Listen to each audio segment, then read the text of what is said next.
Great call. Two play fake. Bubba will put it up. Throws over the middle. Touchdown. Great flag. That's a way.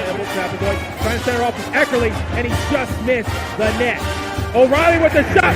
Far down. He scored.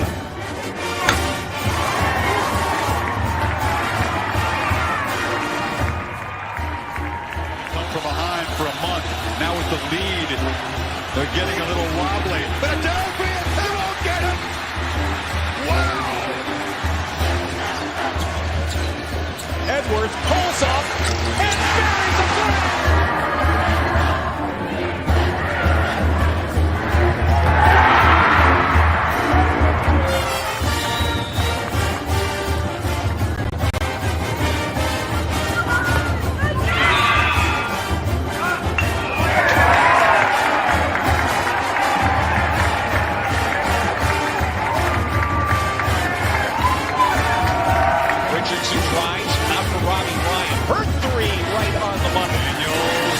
Shot for Derby!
What is up, my Pitchfork Lunch peeps?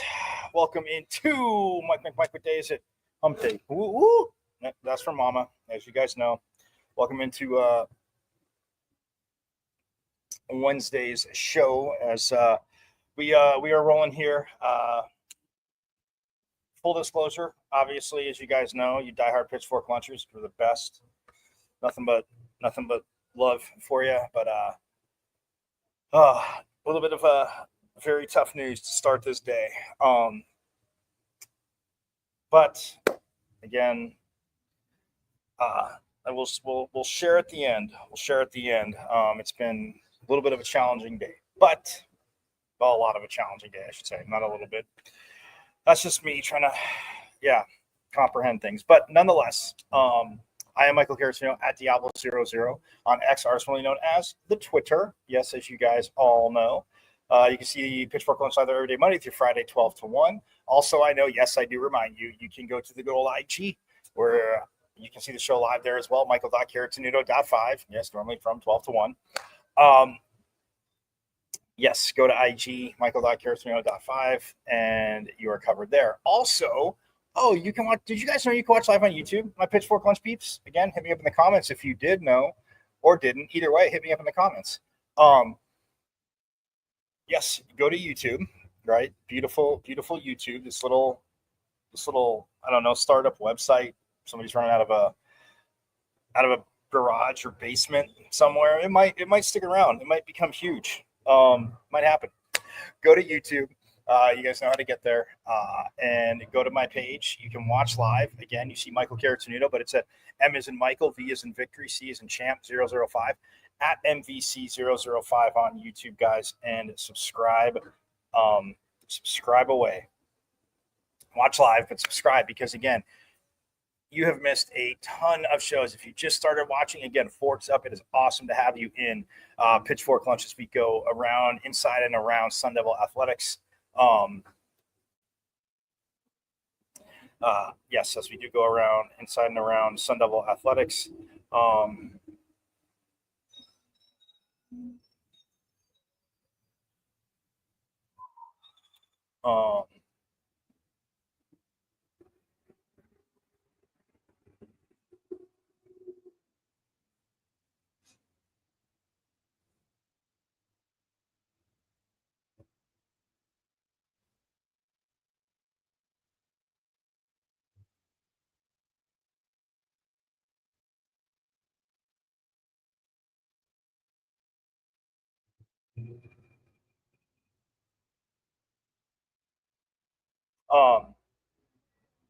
So you can go, obviously, YouTube. Again, subscribe. You have missed a plethora. And I tell you this, I remind you, diehard viewers, which, again, you rock, appreciate you.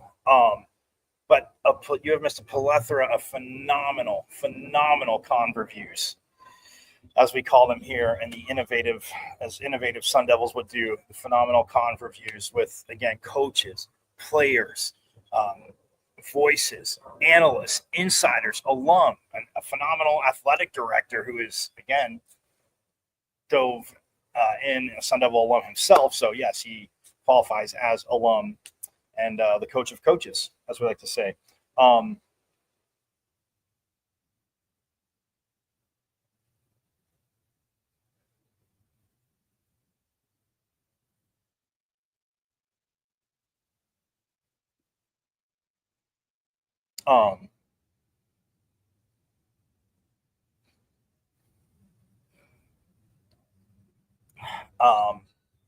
An athletic director, again, has been phenomenal, obviously, and it is all there. So all you have to do, you can watch live on YouTube. When you're there, guys, subscribe. And again, appreciate the new subscribers. Thank you, guys. Give it a like. Subscribe, like, follow, get it out there to more Sun Devils. Again, I'm trucking that way as well. But again, and you're approaching the red line of, if you missed season 1 or any of season 1, most of season 1, you can binge watch season 1, right? And then anything from season 2 that you've missed, you can also binge watch those, and you will be all caught up by the time season 3 starts in August, as we, again, will have a ton going on. And yeah, so you can be all caught up. Going to have some stuff up at Camp T. Remember, guys, help me with this hashtag, and I'm gonna post. I'm gonna put it on a post, and you guys gotta repost it, and just say you agree, and give it a good because we're gonna get tanked to Camp T. That's a goal. But go to YouTube and, like I said, subscribe, catch up, give it a like, get it out there. Sun Devil content, as it should be, all around the globe, as I love to say. So yes, go to YouTube and do that. Again, it's at M as in Michael, V as in Victory, C as in Champ 005 at MVC 005 on YouTube. and subscribe away. Also, you guys know that you can listen if you're running out and about. It's Wednesday, you're maybe meeting your friends for lunch or headed to lunch. You can listen on the most wonderful, the greatest internet radio station on the web, the Casual Sports Radio Network. All you got to do, you guys that are there watching, well, again, keep watching, but you go to www.ksrnaz.com, click listen live, right? Hit play, right? And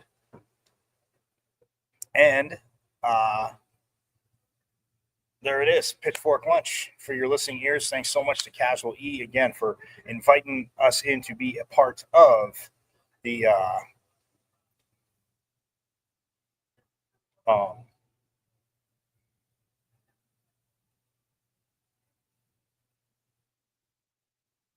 the Casual Sports Radio Network family. Again, absolutely huge Sun Devil content there, but again, he's got you covered, guys, absolutely covered when it comes to, right? When it comes to Suns, Cardinals, Diamondbacks, Mercury, he's got you covered, man. He is all over it, and the Castle Sports Radio Network has you covered. But yeah, subscribe to their socials when you're there again, and there'll be more and more. Obviously, Pitchfork Lunch is there, but more Sun Devil content up there. So again, don't be bashful. Go to www.ksrnaz.com. Even if you're watching right now, go there, subscribe to the socials, keep watching, because again, we're going to get to golf. As you guys know, we're going to get to golf, and we're going to get to obviously baseball, because yes, those two teams are rolling on. And again, baseball Friday, UC Irvine, golf. Whew, again,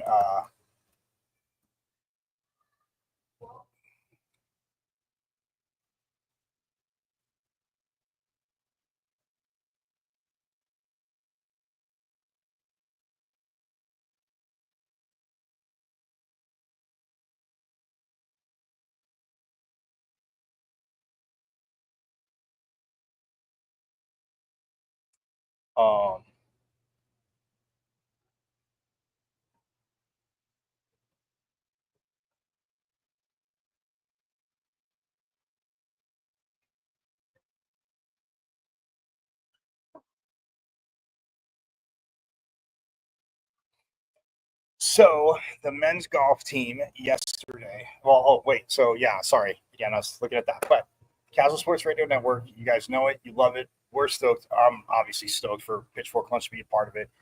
Go there, subscribe to their socials, keep up with the devil stuff. Hit me up in the comments here as well. But again, www.ksrnaz.com.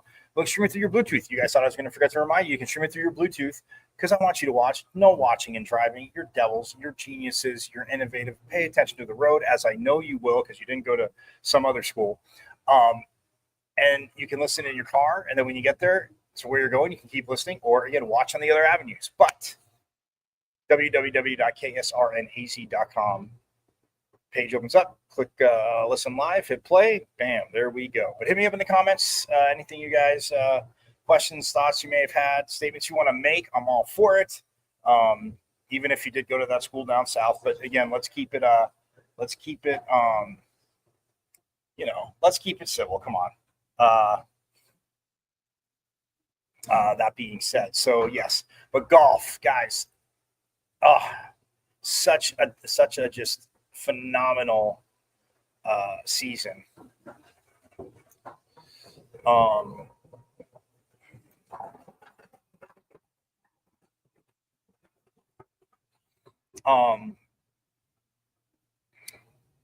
So round one of match play.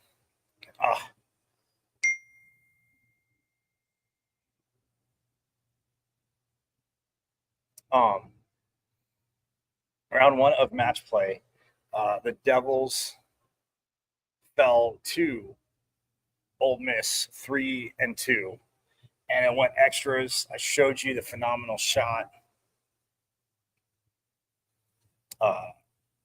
yesterday to force Michael Matchseth hit. And I'll show you again today, guys, because again, that was just a sick shot. They went overtime as golf overtime for match play, as we would say. But they, man, I tell you what, they absolutely crushed it. But it went extras and.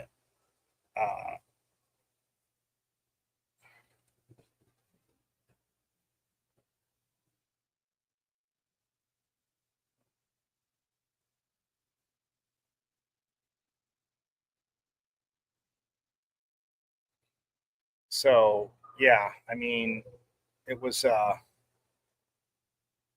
but Matchseth hit that shot, and Tom Fisher, it took 20.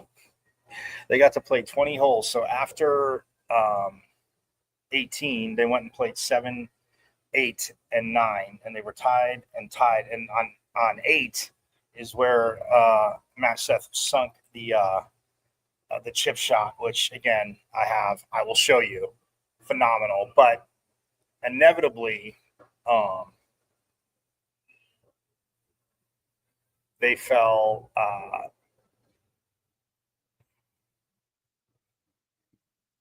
They fell 3-2 to Ole Miss. So round 2 of match play, which I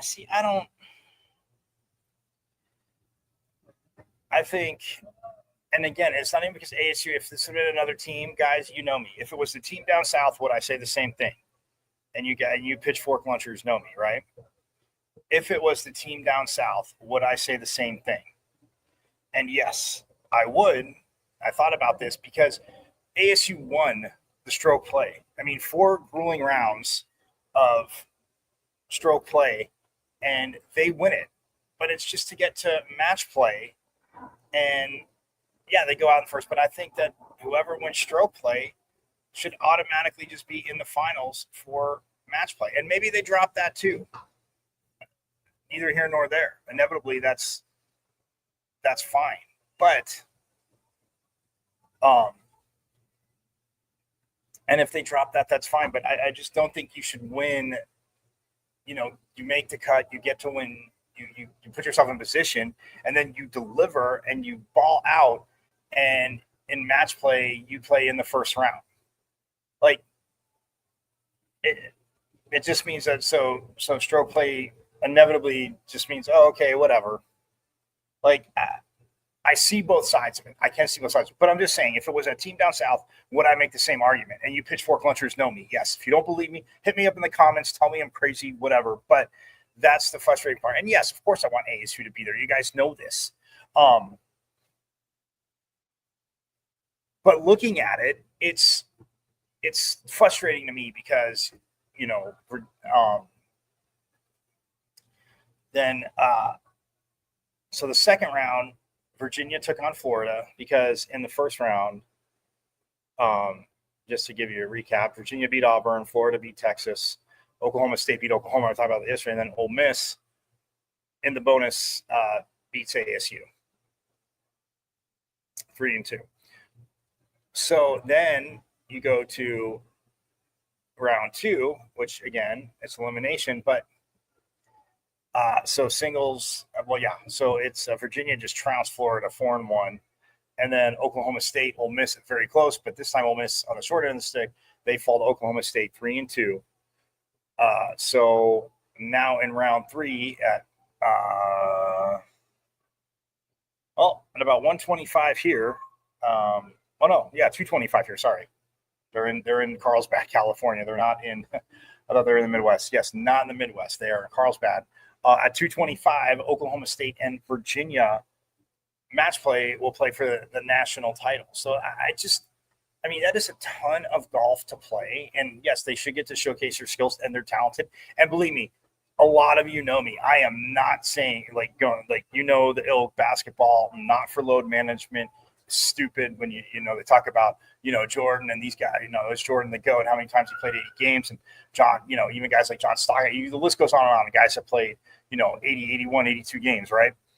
I'm not talking load management. I'm just saying that is a crap ton of golf for it just to come down to, okay, well, win stroke play, and that's good. But, and you have 3 players in the top 10, but now you just go into, and yes, at that point, like, it's not about, why does the top seed always play the low seed? You don't see, 1 and 2 face off and 3 and 4, 5, 6, 7 and 8 in playoffs. No, 1 plays 8. Or in NCAA tournament in hoops, 1 plays 16. Men's on one side. So, like, they're basically trying to say, like, okay, you earn this. This is what you earn. The committee selects it, but your resume, you earn this. So you're playing this very, very, very,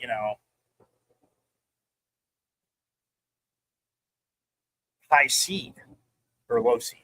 I always screw that one up for years, ever since, like, I could think filling out brackets. Anyway, but I'm just saying, like, you play 1 and 16. So if you do that, my point to that is, if you do that, it's one of those things where it should be the same for golf. You take stroke play, and I don't care if it's by 1 or by 15. Somebody just crushes and blows somebody out. So yeah, if it's by 1 or 15, you are automatically in the match play finals. That should be a very fair, very, very fair. And I'm sorry, not sorry, I should say, because that is the issue that I see with it.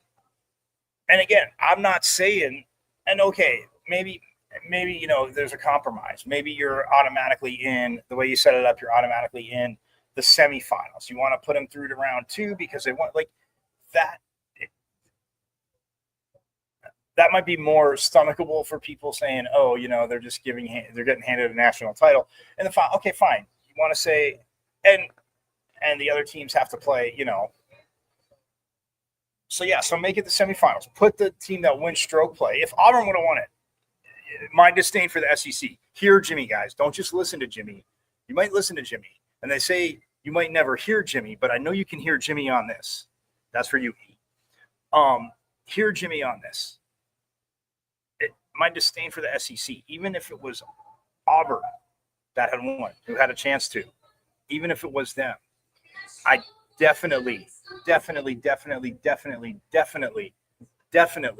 would have been saying the same thing. So yeah, maybe not the championship. Okay, see, I talked myself through it, and you guys are probably out there saying that's makes more sense.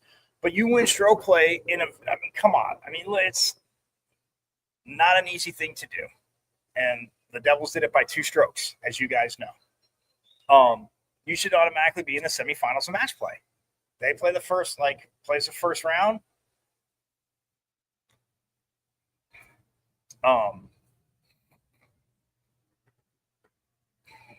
Yeah. And you could and say, well, how would you set it up? Would you just have 3 teams? There was 8 teams, so then you'd have 7. So, hey, guess what? They get to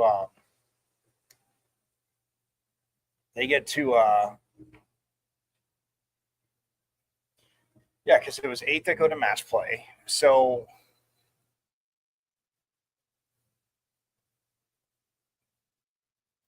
yeah, so then the team and look, again, not everybody's worth a trophy, because that team that finished 9th after the 4th round, guess what? They finished 9th, so they're in, because then you would have, there'd be 8 teams playing. Oh, no. There'd be 7 teams playing.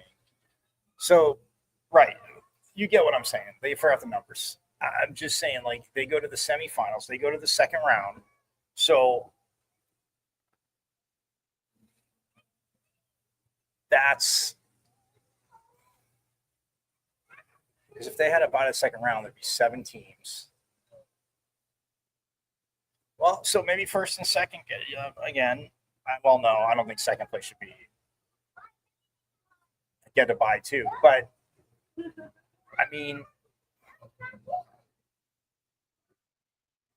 or I don't. Since it is challenging, there you go. So there's 7 teams instead of 8 that make it. So 6 would play in that 1st round of match play, right? But then there'd be 3 teams left. Well, then the the team that won the stroke play would play the lowest seed that's left, because again, you crush stroke play. So that's the one thing that frustrates me is if you crush stroke play, you should be able to do it. But nonetheless, look, hats off to Virginia and Big 12 foe Oklahoma State. Like, I get it. But it just, and yeah, I mean, it went 20 holes, and yet they don't get a chance to, I mean, they do play, obviously, in stroke play, as we all saw, but they don't get to, I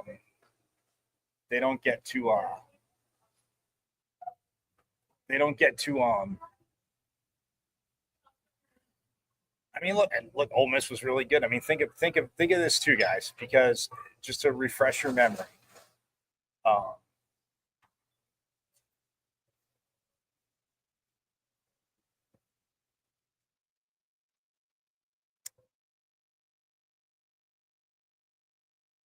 Just to refresh your memory, they had a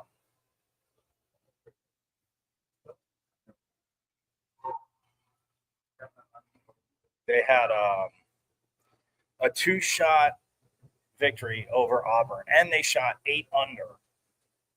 Both ASU and Florida shot 8 under on in round 4. Phenomenal. So ASU finishes 14 under, has that kind of just team, just dominance and power on the course, right? I mean, between Byester, Madseth, Summerhays, Madseth, Connor Williams. Yeah, Connor Williams as well. Like,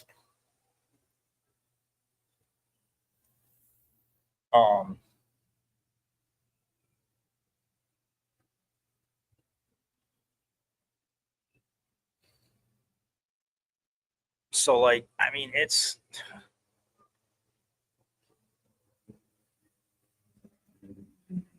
crazy. Like, you know, that's the anyway. I know I went on a little bit. I find it frustrating. So yeah, you have, you know, the top 6 go. Actually, it'd be 7. The top 7 go, but 6 played that first round, 3, and then ASU plays the lowest. ASU, or it could have been Auburn, it could have been Florida, Oklahoma State, like whoever. That's what I'm saying. But in this year's this example, our beloved Sun Devils should at least be in the second round. That needs to be changed. I think that's archaic the way it is, because in NCAA hoops, like a 16 seed has beat a 1 seed one time in the history of the tournament. So, yeah. But look, it's not whining. It's not sour grapes. I'm just saying I feel it should be adjusted. If you don't think so, hit me up in the comments. Tell me why. Give me your reason why, man. You guys know you can be interactive with me.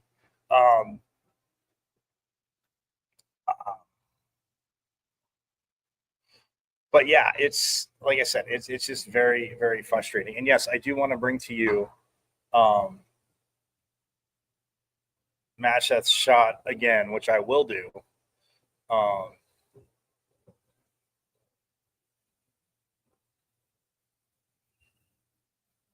Because if you missed it and haven't seen the highlights,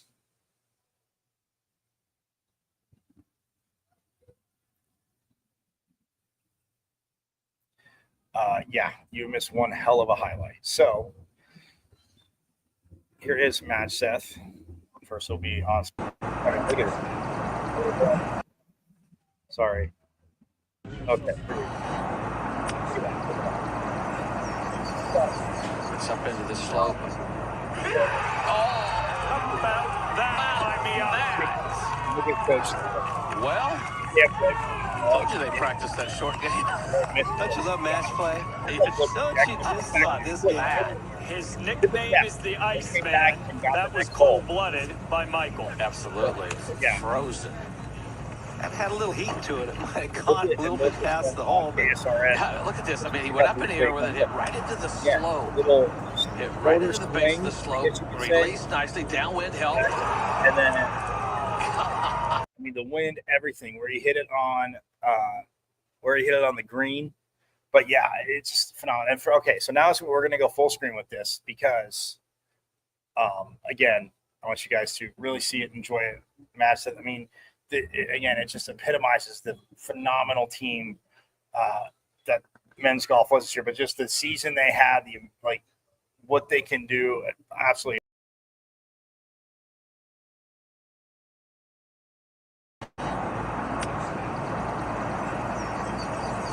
It's up into the slope. How about that, by Miata? Well, told you they practiced that short game. Don't you love match play? Don't you just love this game? His nickname is the Iceman. That was cold-blooded by Michael. Absolutely. Frozen.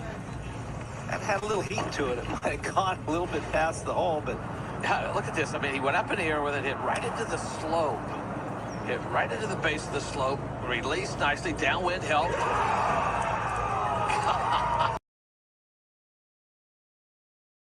I absolutely love it. And you see Coach Sermon right there giving him just another ASU golf team that's nails, guys. What else can you seriously, what else is there to say? What else is there to say? So forks up to match Seth, the team. And again, I'm not whining, not sour grapes. Ole Miss beat them in the first round. I'm just saying, guys, look, in this day and age where everybody's like, oh, no, not everybody's a trophy, or yes, everybody's a trophy, blah, blah, blah. Either way, whichever side you stand on, guys, whichever side you stand on. Well, if you stand on the trophy side, then yes, the team that finishes first should at least go to the second round of match play. Have that little extra time. And yeah, people say, oh, well, maybe it'll hurt them. Maybe, they won't be able to, they'll lose rhythm. No, you're playing rounds 1 and 2 that first day. So yeah, a little extra time, see what looking at, because the 2 higher seeds playing, you don't have to worry about seeing them. You want to see, you're going to scout the lower seeds, which they should. Again, if it was that team down south or it was some SEC team that you guys know I have disdain for, can show respect, can show props, but complete disdain for, guess what? I'd be saying the same thing about them. And I know you pitchfork lunchers know it, so forks up to you. Let's get that movement started because, you know what? I got to reach out.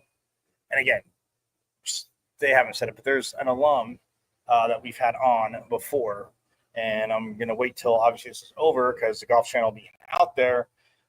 She's a teeny bit busy working it, but I'll just get her thoughts on that. And yes, I know she'll say, because I'm an alum, it'll sound like I just thought of it this year, but I don't, again, every other sport you're rewarded at some point in a bigger way. And yes, you have to beat the team, but like you said, a 16 seed beating a 1 seed, one time in the history of the NCAA tournament. You could say, the modern day NCAA tournament, since it went to, 64 teams. I know there's the 68 now, but until it went to, when it's been a 64 teams, right? Like one time it's happened. Cool. And the next year that team won a national title, not the 16 seed, the 1 seed. But nonetheless, you guys don't need a history lesson. So we're going to take a quick break, come back, talk a little baseball, and a little tribute as to why this day got started a little slow, but we will have it. So I'm gonna, like I said, I'm gonna step aside, but more pitchfork lunch coming right up.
KSRN has an inside track on all things sports, with topics and opinions from former players and local personalities. Catch 15-year NFL veteran Ed Smith and Jay Adams on Easy Sports Talk every Saturday. Unfortunately, with this back and these knees, I don't quite have that ability, or at least I use. Are you good? For all things Arizona Cardinals, tune in Monday nights with Casual E and Sean Conn. Bird Gang, I know it's another tough loss, but keep encouraged. We miss you, BA. And now you can exclusively listen to former Arizona Cardinal Jeremy Bridges on his show, JB and Benny Blue Review. Exactly. Don't be dumb. Sending the message out to the world. Always relaying that message. Don't be dumb. Yes, your guy, Benny Blue, comedian extraordinaire. Exclusively on KSRN, Casual Sports Radio Network.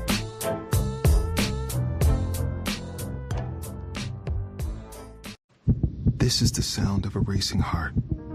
It's beating a little faster because it belongs to a young child. But this child isn't in the middle of a close soccer game or playing with her puppy in the yard. Her heart is racing because she's just been told she has to move foster homes. Again. Change a child's story. There's a child waiting for a volunteer like you. Learn how you can help at casaforchildren.org. This is Got a big painting project you've been putting off because you don't think you can afford it? Well, it's time to call the team at Customer First Solutions. Customer First is your one-stop shop for all home repairs, from full interior and exterior painting to handyman services, drywall repair, electrical, and plumbing. Customer First has the most competitive prices in the Valley. Your flat rate quote is based on the square footage of your home, and that includes wall repair. All Customer First technicians are licensed, bonded, and fully background checked for your assurance. Call or text Customer First Solutions at 480-877-0255 for your free quote. Customer First Solutions, where our customers and their homes are our first priority. Got a big painting project? You are listening to the best internet radio station on the web, KSRN, Arizona.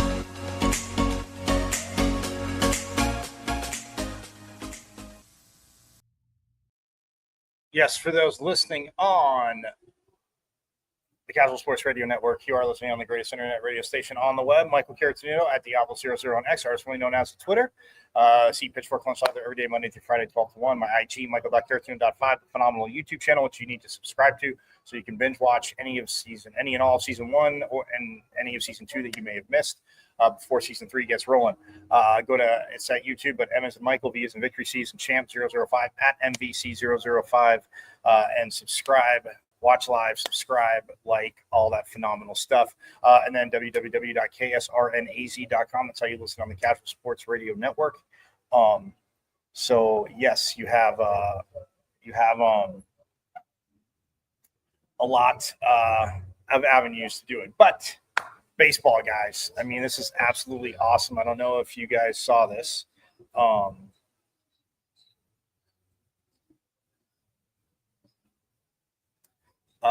But 6'4" analytics.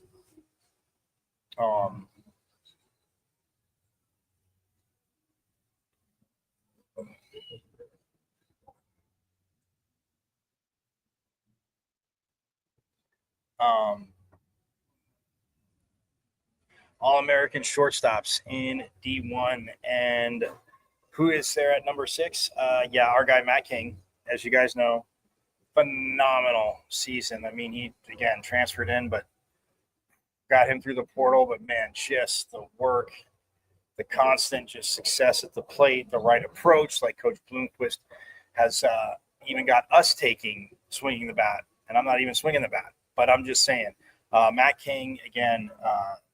6th on the 6'4" analytics All-American shortstop list. Alex Lodice of Florida State, who had a phenomenal season, did Lodice for Florida State. I can, and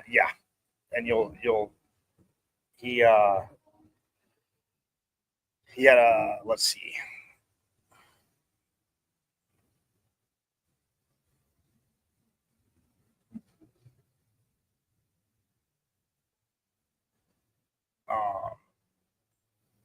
Yeah, 1.233 OPS, 2.09 strikeouts to walks. Pretty damn good there.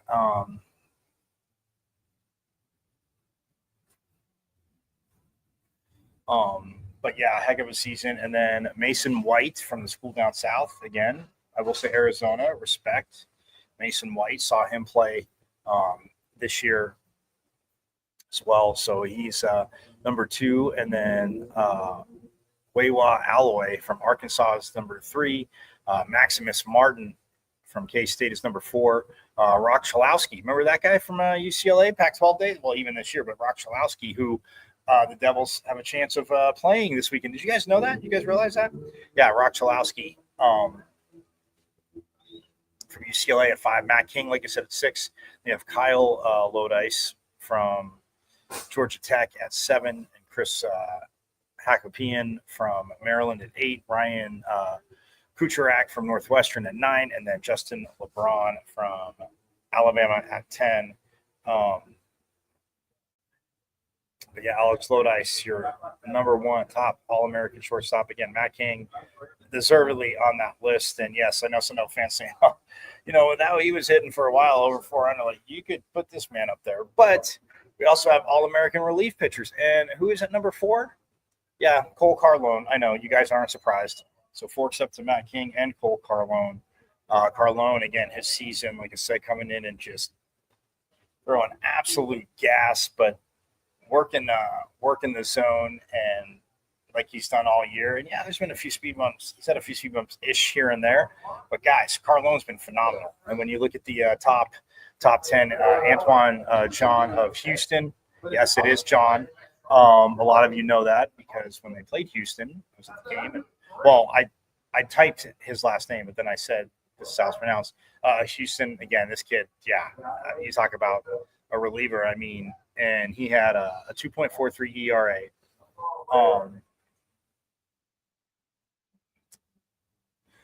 He had a 5.20 strikeouts to walk ratio, right? And here's another sick. I know baseball statisticians. Antoine John, a 0.89 whip. Like, dude, you gotta be kidding me. Gotta be kidding me.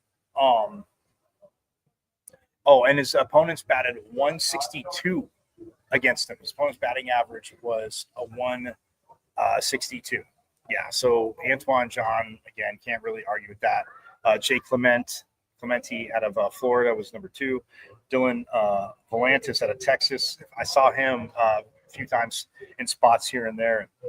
Again, not all season, but I'm not shocked he's up there. Cole Carlone, obviously, definitely not shocked he's up there.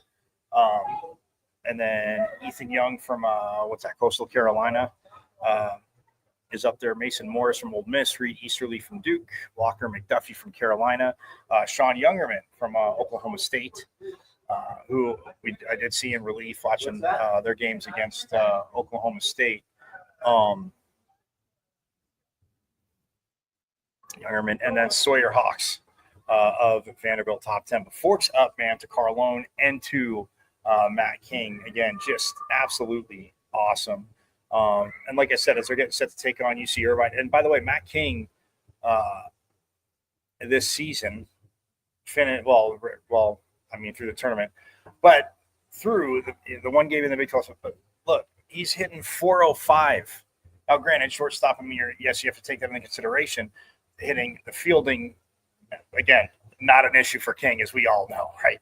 Yeah, exactly. But 405 with a 1.064 OPS, 1,000 OPS, which is, as we know, phenomenal. He had 17 doubles, 1 triple, 7 dingers. He drove in 54. He scored 48. He had 123 total bases, which was second to Isaiah Jackson's 127. Came on like a gangbuster, did Isaiah Jackson. But yeah, Matt King, 405. Yeah, we'll take that. And then, somebody like Kyle Walker, 363. Kean Vu, like I said, 359. Landon Harrison, 354. the aforementioned Isaiah Jackson, up to 309 this year. He was in the twos for a while, but again, you saw the swing, and he trusted everything, guys. And Isaiah Jackson, when you listen to him and just even ask it, like talking to him, obviously post-game pressers, but just, a few things when, in passing, talking to him, and it's just, it's trusting, switching up your swing. It's trusting knowing you have to, but trusting actually switching up and not going back to those habits. And 309, take it. New Contratus, even though he's out, 304. Jacob Tobias, 296. Brandon Compton, 278.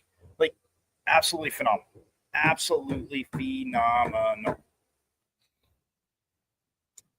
It's, yeah. Brody breaks at 105 at-bats, batting 276. And, the home run leader for the team, yes, Isaiah Jackson. He has 16. Josiah Cromwick has 12. And the other double digit is Kian Vu. Kian Vu, look, he hit 10. And think of the time that, again, he missed with the foot leg injury. He had to miss some time, but again, was able to start, pinch hitting and getting back out there. And again, you see, it came back to him. Not that it's a surprise, right? It came back to him quick, guys. It came back to him very, very quick.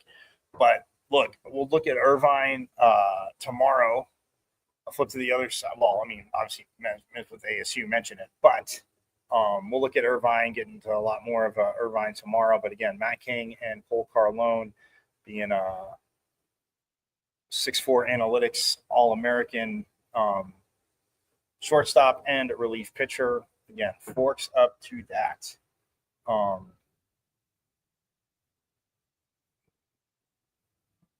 And Matt King, the 2025 Big 12 co-newcomer of the year. Awesome.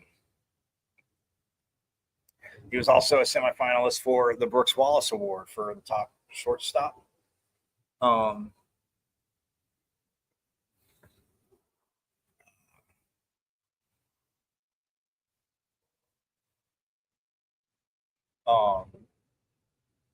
And the all-freshman team, Landon Harrison in the Big 12. This is Big 12. So a few more honors for Sun Devil baseball guys because, like I said, Landon Harrison, all-freshman team, the co-newcomer, Matt King,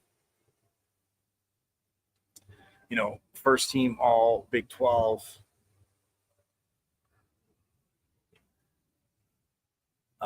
Landon Harrison, Matt King, Isaiah Jackson, and Cole Carlone.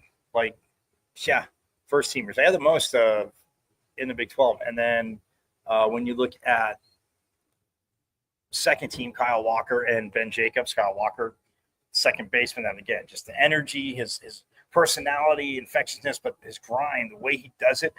Just getting to know him a little bit more throughout this year he's been the same from the fall. And not that he wouldn't be, but till, through this, season and, batting ninth and then, hitting the ball good and making solid contact. And Coach Bloomquist, again, man, knowing the pulse, knows, switching the mad scientist, puts him at leadoff and over 300, just crushing it. And then Ben Jacobs, Friday starter, is second team. And then honorable mentions, Brandon Compton, no surprise, Kian Vu, Jacob Tobias, Josiah Cromwick, Jack Martinez, and Lucas Kelly. Again, Martinez and Kelly on the mound. Yeah, Cromwick, with him and Brody Briggs behind the plate, that competition and what they both did this year. And Brandon Compton may have had a little bit of a slow go of it. And again, the patience he shows, and same thing with Jacob Tobias, and not that Kian Vu doesn't see it, but, the patience of not swinging if you're not getting the pitch in an area, and they can hit it in multiple areas. I'm just saying in a better area, because if they get a hit, Compton's done this throughout his career here. We've seen him at the plate, guys. He gets a hit, he hits a home run, and then his next few at-bats, it's like the intentional walk, because he's not getting anything close to that you can justify swinging at, and the patience is there. So, yeah.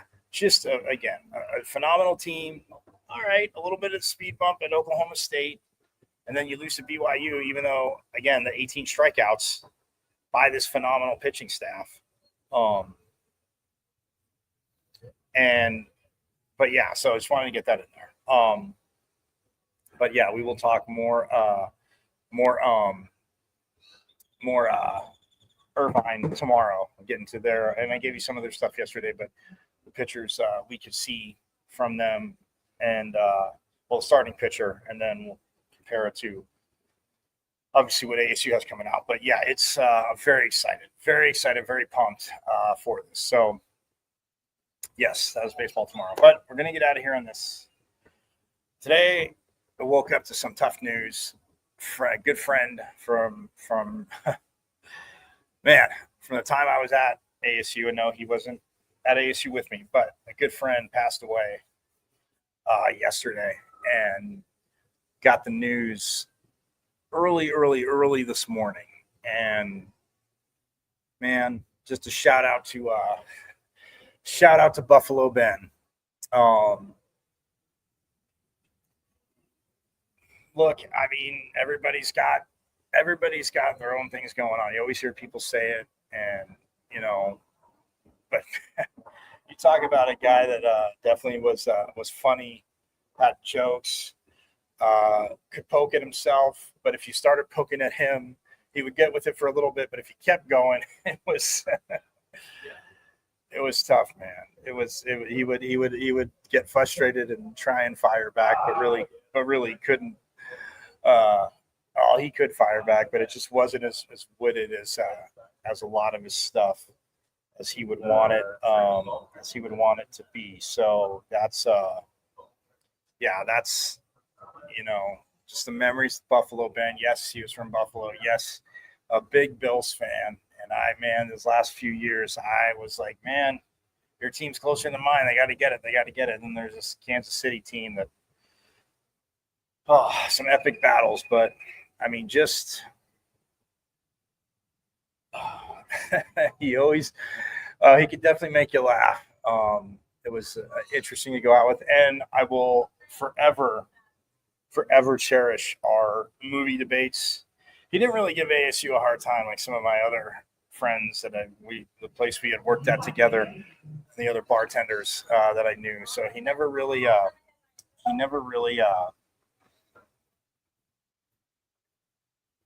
yeah, the ASU thing, he was, him and we were cool with that. I got him on board with that because he never wanted to root for the school down south. But I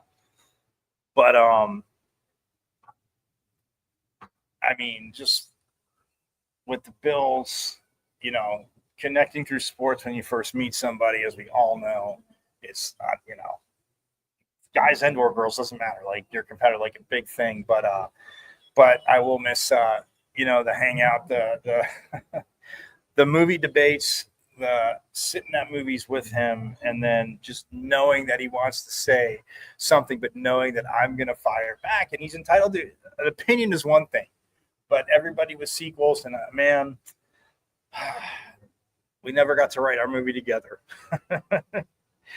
We never got to put a movie. We never sat down because I said, let's do it then. You and I both, I'm like, let's do it. It would be fun. I go, I'll do the writing since I know you can barely read. Like, that was our relationship. I go, if you can barely read, you can barely write. So we'll speed up the process.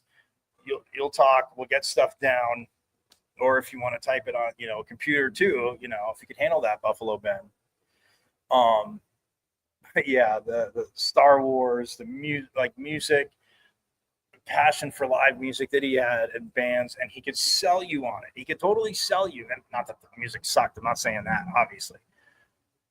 But it's just going to live shows, having a good time, hanging out with him, having a good time. But and talking to him, and it just,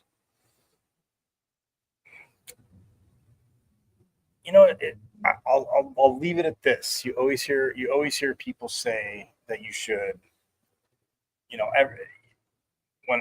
whether it comes to somebody in life or a marriage, like, oh, they have the perfect marriage, and oh, this is perfect, that's perfect. Like, I guess we know nothing's perfect. Things are always work.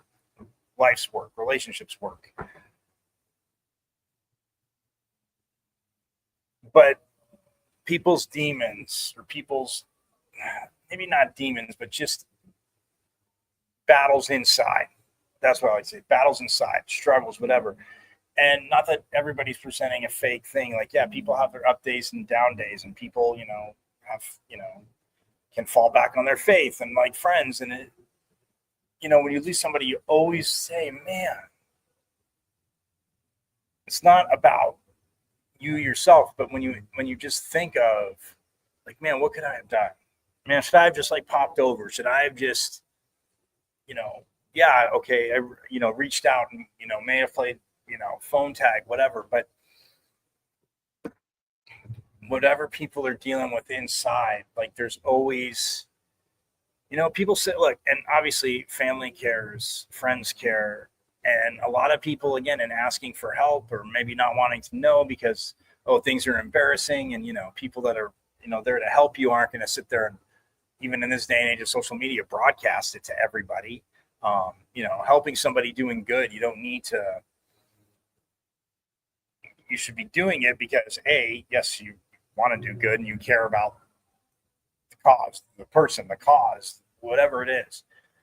But to reach out and just make sure someone's good, someone's absolutely good. Like,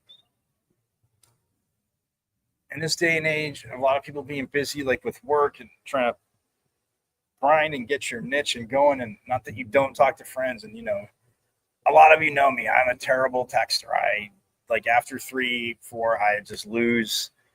I'm not typing whole conversations. A lot of you know me, and people can say, oh, you're older, like age. It's not. No, because I can talk faster, as you guys know, and you can talk faster. And if you can type faster than you talk, get in the Guinness Book of World Records, man.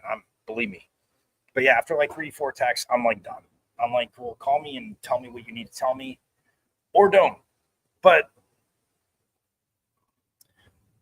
a text to reach out. Maybe somebody just needs to see it, but a call, and like, yeah, I understand. You can't, somebody, if they don't get back to you, they're not going to call back. But, man, all I do know is, as much as I kid around, and it's from White Men Can't Jump, don't just listen. You could be listening to Jimmy, but hear Jimmy, hear the person. And if you've been around somebody long enough, you know somebody long enough, and you know their struggles or like troubles that they've had, or what they have been through, and what they've been through. You might not know every single thing, but the longer you know them, you're closer to them. You know these things, what they've been through. Hear what they're saying. There are people that are, again, so many people that are like good people, but it's like, at times, and maybe some people feel, I've heard people, I've heard people say, yeah, like they certain, like, people just don't want to take a conversation to a certain spot, because they don't want to take it to a certain spot, because then they'd be in the predicament. Oh, if they don't, what if if it goes too far and I can't, like, do I care, but I can't help. I can't, I don't want to do this, or not that they don't want to, but maybe I can't do this, or maybe I can't do that. Like, I don't know what, you don't know what it's going to take, but just hear, and for people that, like I said, may have battles, struggles. Look, a lot of people call them demons, good, bad, or indifferent. Like, it's there. But Buffalo Ben, one of the most hilarious storytellers, because again, and some things, look, we all do it. We've all done things where, like, we're telling a story and people look at us like, you did what? And there was a story I loved of his. I'm not going to tell the whole thing here, but it was so funny. It was just like, sometimes and all of us have been there. We've been through streaks. Like, if we didn't have terrible, just crap luck, we would have that, like the old saying, if we didn't have bad luck, we'd have no luck at all. But yeah, that was like this story. Like, he would tell it. And I mean, anytime we met, like if somebody was talking new, I go, oh, please let him tell. I go, Ben. And again, the way he would tell it, because he's embarrassed. And every time he looked at us, he's like, it's just so embarrassing. It's just like his luck, right?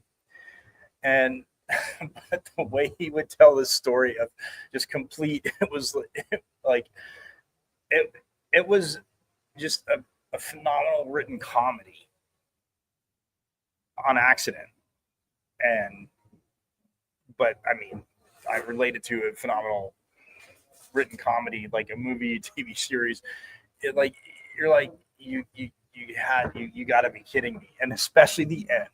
But just the way he told it, and I mean, he got a chuckle out of it. And I told him because he would always he'd give me crap. He's like, "Oh, Mister, ASU, blah blah blah." He goes, "Oh, you've never," and so I told him the story, and I think. And I'll tell you guys this, I'll wrap it on this. In tribute to Buffalo Ben always making us laugh. And like I said, you never know before I tell the story, you never know what somebody is dealing with inside because, and look, I'm not saying, it hurts. There's a lot of people, his family, just family, obviously, friends he had, and people might know some of what you're going through. And there's a lot of things that a lot of us can hide and can maybe do certain things. But I will say this. But the thing that they can be joking and they can make you laugh and be happy and engaging, but with what they're dealing with inside, I think of, and like I said, it's not even about comparing and saying, oh, but like somebody like, and I mentioned this a while back, but like Robin Williams, like this dude, I mean, as a comedian, like, yeah, I mean, in the, Mork and Mindy in 80s, and he talked about, obviously, having it done drugs, but I mean, Robin Williams, I mean, just a hilarious person. And his, movies, yes, he did some serious ones, which he was really good in, as one would expect. But like this hilarious person, and you think, oh wow, they have this kind of life and this and that, but inevitably so depressed inside, and people are just shocked. So, but that being said, Buffalo Ben, like it could definitely, I mean, not even in just telling certain stories can make you laugh. Our debates, like I said, on movies and on music, I mean, I just used to love to give him crap because a lot of I like a ton of music. But in tribute to Buffalo Ben. So after he told a few stories, and the last one of which being the one I told you was hilarious, about almost losing, which at that point to me, I understand you pay for stuff and you don't want it, but I probably would have left my glasses where they were. Hey.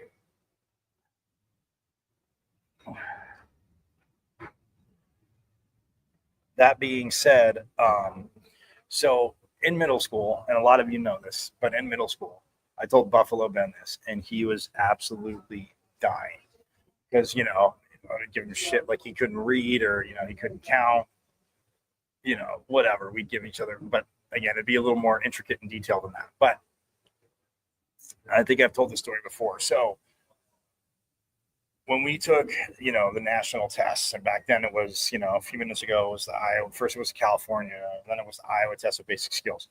But in elementary school, I just remember the teachers filling outside of our names, like the other information, was filled in. Okay. So that's how I'm going to precede this by saying it was filled in, right? It was filled in for us. So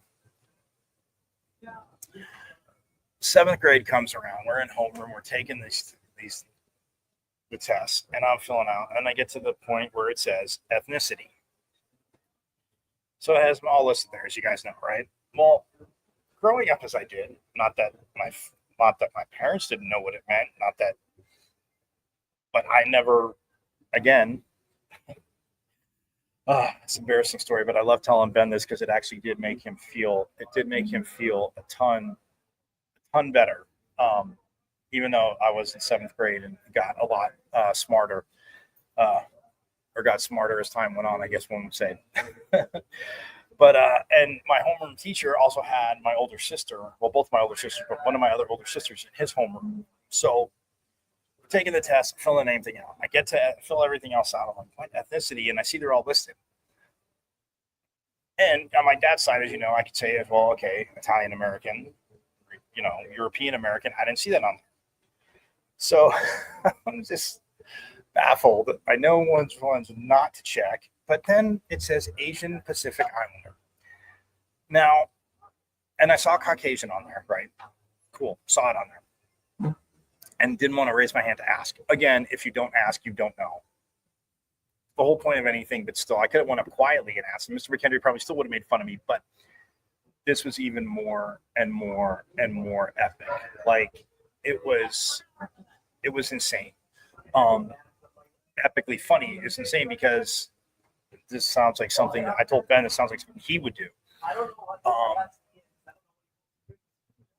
So I went to I just filled it. I'm thinking. I'm like, I'm not that Caucasian. I'm like, and for a Caucasian probably would have been obviously the right one to go with. But I'm like, I don't see European American, Italian American, American of European descent. Like, so I'm like Asian Pacific Islander. I'm like, okay, well, we're in Arizona. The Pacific Ocean's about 550 miles away. I mean, I'm doing the logic, and I'm like, I get Asia's far away, but like Pacific Ocean, Pacific Coast. So I just bubble in with the last name of Caratanudo, Asian Pacific Islander. So fast forward to day 2, and obviously your homeroom teacher, as a lot of you remember, would go back and check and make sure, your other name filled in, it wasn't screwed up, because if it was, got to get another sheet, and they would, say, hey, fill your answers back in, that's kind of register, blah, blah, blah, right? Okay. So before we start day 2 of the test, and this probably almost got me not to want to go into broadcast, because, man, if I don't even know this is terrible.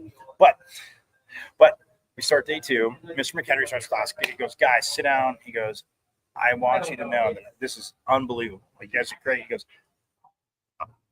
if you don't think you learn something new every day of your life, he goes, and if you're not, he goes, man, he goes, you're not, people always say you're not living. If you don't learn, learn something new every day, right?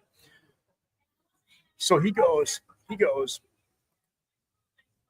in all my years of teaching, I always love, working with you guys, with students, and learning new things. He goes, but man, he goes, somebody in here, I'm flabbergasted, because I didn't know what's going on. And so everybody's kind of looking around. We're all looking around, right? Laughing. Like, not laughing yet, but we're all looking around. And I sit there and I go, thinking, what could this be? What really could this be, right? So he's like, yeah, this person, he goes, we have a very special, person in this class. And so now I'm, of course, looking up. I'm trying to keep, a poker face, even though I probably had to look like, oh, God. I'm like, it's got to be me. Because I went back to the Asian Pacific Islander thing, but I'm like, I thought about it at night, and I didn't even think about it till the next day, right? But he brings it up, and I just sat there, and I'm like, oh, God. He's like, but yeah, this person, he goes, we have a very special person in this class. I want to recognize them. And I'm like, oh, boy. So we're all looking around, and he goes, considering that, and a lot of you, yes, have older siblings, and yes, I've had quite a few of your older siblings, or even if I haven't had them, I still know your older siblings, right? He goes, well, I've had the pleasure of having, and he goes, there's a few of you in here, a few of your older siblings. But with this one, I never knew that. And the youngest one, this younger sibling, just broke something to me. And I'm like, oh, man. And believe me, Mr. McHenry, phenomenal, could lay it on thick as you guys get. So I will take my time with the story, because Ben, again, just absolutely loved it. And I definitely would crack him up with it. So I sit there, and Mr. McHenry goes, this person, he goes, I didn't know this. And he goes, but I guess I should have asked clarification from his older sibling, this person from their older sibling, but I didn't get a chance to reach out to the older sibling. And I'm like, oh my God. So he goes, Kara Tenuto, stand up. And my head just immediately, like, my heart wasn't even pounding. I wasn't that nervous, but my head just drops. And I'm like, and all my friends were looking at me. He goes, hey, a lot of you have known Kara Tenuto, yes, this year. A lot of you obviously went to the same elementary school. And some of you obviously hang out with his family. Did you know that he is the one and only Asian Pacific Islander? He's the only one in this background, in this classroom. And again, there was no. The side note is too, there was not one. There was obviously in our school Asian Americans, but no one in our homeroom class was. So he goes, he is the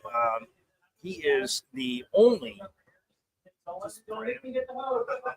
Asian Pacific Islander in his Asian Pacific Islander background. He goes, Kara Tenuto, as I'm saying, he goes, everybody give him a round of applause. And man, everybody's just dying of laughter. I mean, I'm just sitting there like, but once you're done calling me out, I'd love to have I'd love to rebuttal with my thought process. Yes, I didn't ask because I didn't want to sound ridiculous, which too late for that, all this now. I said, they're all laughing and they're like, what the hell? You tell everybody you're Italian. I said, absolutely. I didn't see Italian American, European American, American with European descent, right? So I'm sitting there and I said, I didn't see any of that. I did not see any of that.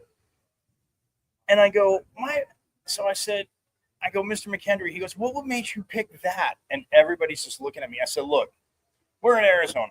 We are 500 some odd miles from the Pacific Ocean. Like, we get to the beach, get to San Diego, get into LA, whatever. But we're about 450, 500 miles from the beach, right? He goes, okay, yeah. I go, well, that's the Pacific Ocean. I said, so my theory is, if it would have said, like, Atlantic Islander, I would have been like, yeah, we're too far from the Atlantic. So at least it would have, So I just said, yeah, Asian Pacific Islander, because the Pacific Ocean's there. We're close. Yes, I know we're the United States. We're not an island off the Pacific. I get it. But I said, Hawaii's an island off the Pacific. And no, I know we're not in Hawaii and I'm not from there. But he goes, the answer is Caucasian. And I said, okay, everybody else got that right. And he's looking, he goes, yeah. I go, okay, cool. So here's another rebuttal. No, my parents are not dumb. I go, you might send me the principal for this or give me detention. I go, God knows I've been called a lot of things. My parents have said, my mom mostly, but I said a lot of things and, called me an a-hole and this and that, yelled at me in Italian. I said, they never once said, oh, hey, by the way, you're Caucasian. Like, they knew. It's not that they didn't know. My mom got a great laugh out of this. Ben, I thought he was going to lose. The fact that I did, he's like, oh, why couldn't I be in class with you? Even I, the not smart one, got that one right. And I was just cracking up, right? Totally cracking up. And I said, so yeah, they didn't say, hey, Caucasian. It was more like, hey, a-hole or hey, dumbass. So Buffalo Ben loved that. So yes, and every year after that, I told him, I go, people in the high school, because then obviously there's more people in middle schools, we're taking tests. I wasn't around some, but there would always be something like, hey, Mike, no Asian Pacific Islander, okay? It's not in your background. It's Caucasian. I said, I'm Italian American. I'm putting another and writing it down then, just to spite everybody and everybody for laughing at me, which I brought to myself. But look, when you're in 7th grade, I thought it was pretty good logic. Buffalo Ben, though, did have a field day. And yes, a few times did introduce me. He's like, hey, did you know my friend's an Asian Pacific Islander background? When he could, if he was out and about, we thought about it, remembered this and that. Yeah, it was boneheaded, but I loved, again, just telling stories like that with Buffalo Ben. And yeah, it may have taken a little too long, but you guys saw it here on Pitchfork Lunch can get a good laugh out of it. But ever since then, yes. And in high school, I did write in and I would write it in just to be an ultimate pain. And I always tell Mr. McKendry that. So yes, Mr. McKendry, always appreciated your humor and my logic. I know it didn't hold, and as I got older, I know it didn't hold much water, but we were closest to the Pacific Ocean. So anyway, Buffalo Ben, my boy, rest in eternal peace, buddy.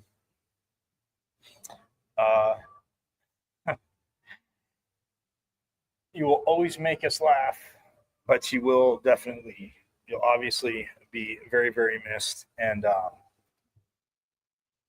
man, I just I'll rest in peace, man. Prayers to your family. We will miss you.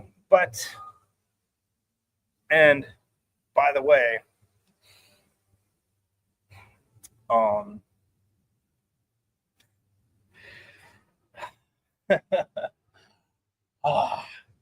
it's been a day. But when I graduated from ASU,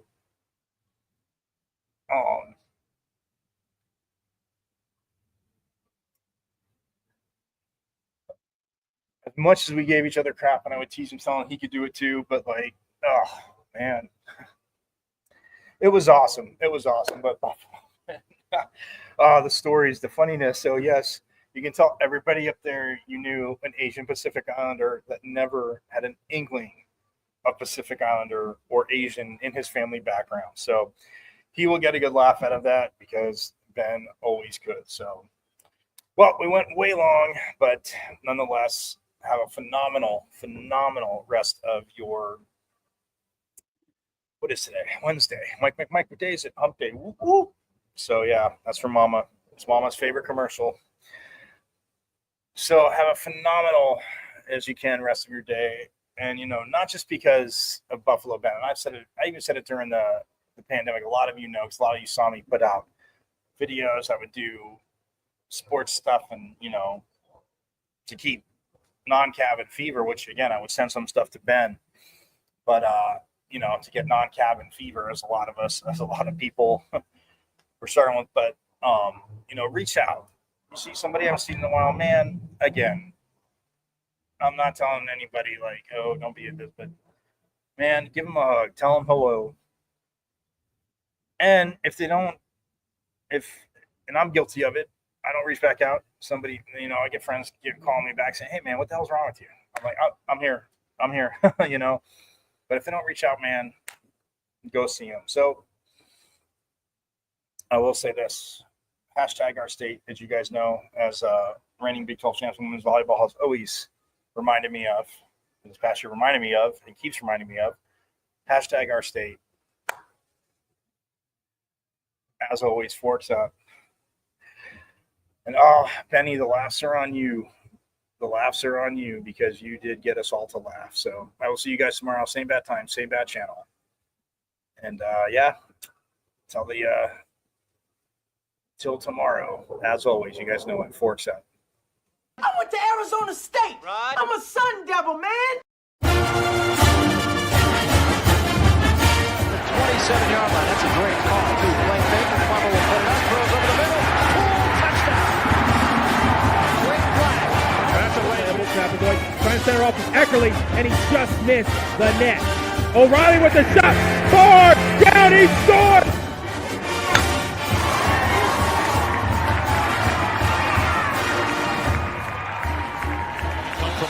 For a month. Now with the lead, they're getting a little wobbly. Philadelphia, they won't get it. Wow. Edwards